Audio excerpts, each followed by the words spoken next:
For this week's lesson, just as we did a little bit before with the Zentangle airplanes or origami project, we're going to be working with paper a little bit, focusing on how we can manipulate it. So we're going to be making a card with a pop-up sort of embellishment. So the first thing I'm going to do is design the exterior of my card.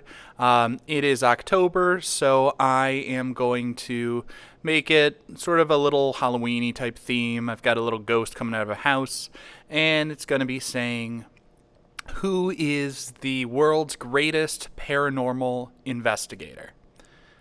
And of course, I am going to then design the inside of my card later. I've got to take time to complete this illustration, so I'm going to be using my markers to color neatly and solidly. You might notice that I start by sort of outlining the perimeter of every shape that I'm going to be coloring in, and then I make nice, neat rows going back and forth with the marker to color it neatly and solidly until I filled in the entire area. Next, I'm going to move on to the inside of the card. And I'm going to do this on a separate sheet of paper. I'm going to start by folding it in half.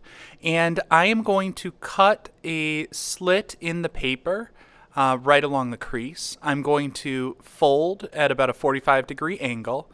And then I'm going to take those little flaps and fold them in so they open inside of my card. That's going to make an opening that I'm going to use as sort of a mouth for this.